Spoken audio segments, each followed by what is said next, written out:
Hello again. I'm Coach Keita Rowe, and this is the third installment of my October series, the 5 S's Lessons from My Cancer Journey. And in case you're just now tuning in, this is a special series that I put together for October, which details lessons about mindset that I had to learn during my battle through cancer treatments, and then also being a survivor after those treatments. So, hopefully, if you're tuning in and you know someone who's been diagnosed um, recently or in the past who's gone through treatments or is going through treatments, or if you're a caregiver, these are all lessons that you can use to help you along the way. And also these are mindset lessons that we actually can use in everyday life. So even if you're not a survivor, you're not a caretaker, these are pretty good lessons to get into. So we're going to go ahead and get started with lesson number 3, and that would be support. So this lesson was actually the hardest of the lessons that I had to learn during my cancer journey. If you tuned into lesson 1 and 2, you know that the first one was survivorship. So I talked about how I had to really get that into my spirit from day one to focus on being a survivor rather than someone who was just going through treatments or someone who's potentially not going to survive. Lesson 2 was to smile when I went through my treatments. And support is the third lesson that I learned. And that was actually the hardest for me because I have always been a very independent person, even when I was young. I'm somebody who, has never been afraid to take chances to get where I want to go. And, if I have to work 2 or 3 jobs just to make sure that I have what I need for me and my kids. I'm just that kind of person. It absolutely kills me to ask anyone for help. Um, and so when I was diagnosed, we're going on 7 years ago. At first, it was very hard for me to tell other people that I had been diagnosed, and there was a couple of reasons for that. Number one, I didn't want anybody to look at me as being weak. I've always been, I just grew up around a bunch of strong women and I was taught to be a strong woman. And so I really didn't want anybody to see me as somebody who was weak. Of course, there was the factor of, just being scared and you don't want other people's fears to come out, when you tell them, or, if you tell somebody that you have cancer, a lot of times, if that's your family member, there's going to be tears at first and going to be shock, and that's a lot to deal with telling people over and over. And the third reason why I didn't tell anybody is that I didn't realize how important support was through the process. And I talked in the last video about this a little bit about all the great people in my life who did things for me, especially my coworkers, my boss, my old director, who was the best director and one of the best people I've ever met in my life, my family, my friends. I talked about, how people would come and bring me groceries and, bring me food. And it took me, it took me some realization to get to that point. And I really started to think about the support I was going to need when I went to tell my boss at the time. And I was working in a role that really supported the whole department. And I was like, don't tell anybody. I had it in my head. I was just going to go through these cancer treatments. Nobody would be the wiser. And then I would still do my work. And, I was picking up boxes, probably about 20-pound boxes on a regular basis. I had to ship materials. And she's like, you are gonna need some help. Like, I just really can't see where that's possible to hide it. And, if that's what you want to do, of course, we'll do that. She's like, but you're gonna need some kind of help somewhere. Because I actually went through my first surgery and didn't tell my family. I had a lumpectomy to remove the lump from my breast, and I did not tell anyone. Maybe like 2 people, because of course somebody had to drive me. So that's pretty much where my mindset was at, and it terrified me. But then I started to realize, once I followed up with my doctor and he was like, you're going to have chemo, not just surgery. You're going to have radiation. That it was not going to be something that I was going to be able to hide. And so once I did share what I was going through, there was an extreme pouring in of love and support and positivity. And that not only helped me through my cancer journey, but it helped me to come to a new level in my life. And also, there was support from places that were unlikely. And I will tell you the support that had the most profound effect on me was unexpected. So, when I came home and I told my kids for the first time, initially there was tears and there was the what are we going to do? And then the plan of what we're going to do came through my daughter. And it was kind of like a out of the mouth of babes moment when you realize that the things that you taught your children, they've actually retained, and that now they're using those things to support you.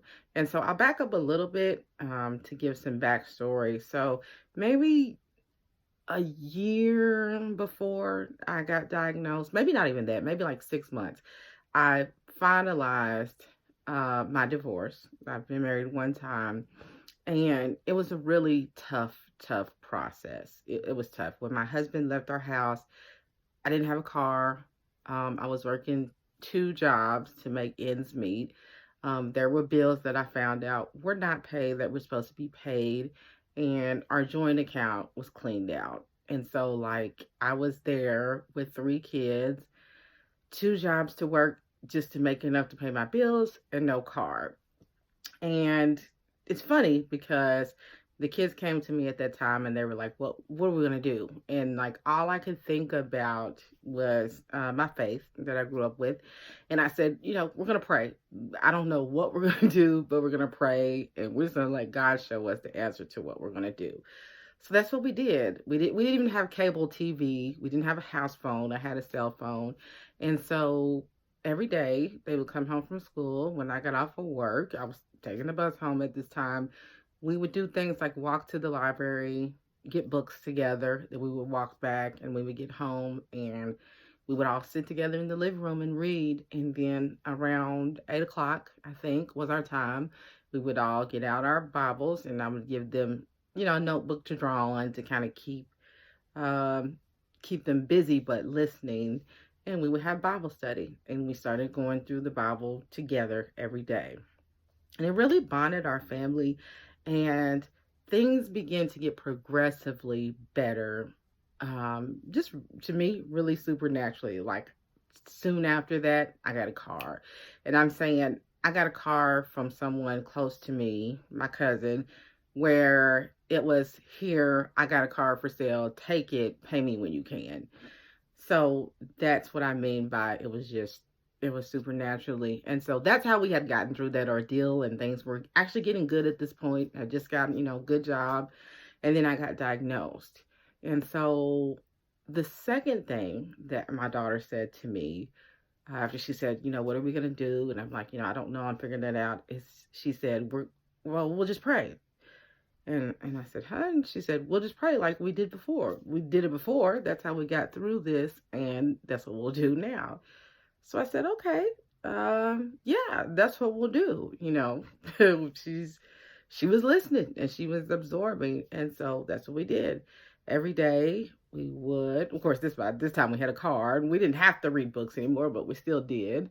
And we would get together and we would just pray and we would spend time together. And that support to me was unexpected, but it was so powerful because it wasn't just people who I knew from work or my friends coming over with the casserole and then leaving. It was, this is our household, this is our home, this is our family, and this is something that we're going through together. And I think it really helped them to understand my perspective while I went through that.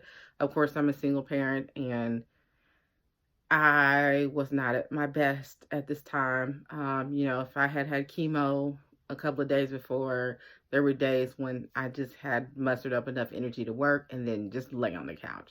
So there was always something that they could, microwave or whatever. And my oldest two kids were in middle school, and there was no me getting up to help. It's them getting up, getting themselves dressed, to walking themselves to school, which we live really close. And so making this not just a me problem that I kept mostly to myself, not problem, journey, but making this an us journey with the people who were closest to me had the most profound effect on me.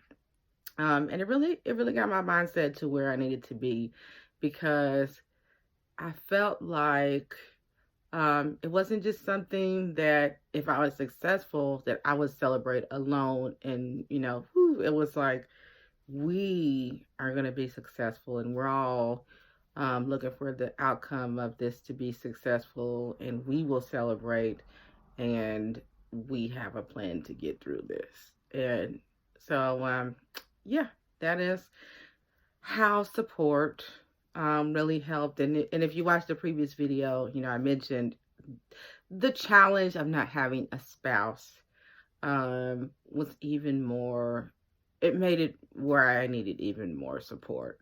Because you just don't realize when you're used to being somebody who's strong and who goes, and you don't slow down and you're working, several jobs.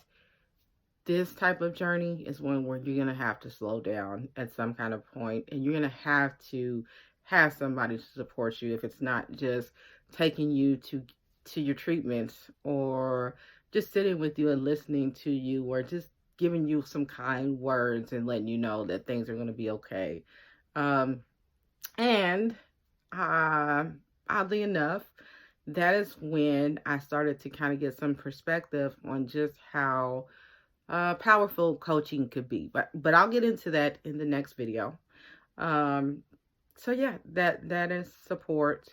And if you are someone who is going through a cancer journey, or even if you're after your journey of treatment and you may be dealing with some depression, or you're dealing with some fear, tell somebody, tell somebody close to you.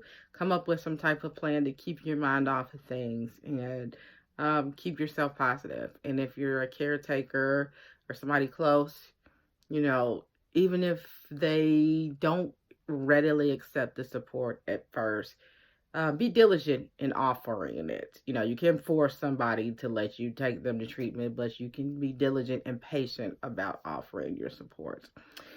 So I hope this has been helpful. And as always, as I say, you can have the life that you want. You just have to be willing to do the work. And until next time, I'll be back, next week with another lesson. And then we'll wrap up at the end of the month. And I want to get your feedback on what you got from this series. So yeah, there's that. Always remember to like and share the video, and let me know in the comments if you have anything that you want to share or anything you want to discuss in the future. Until next time, I'm Coach Keita Rowe.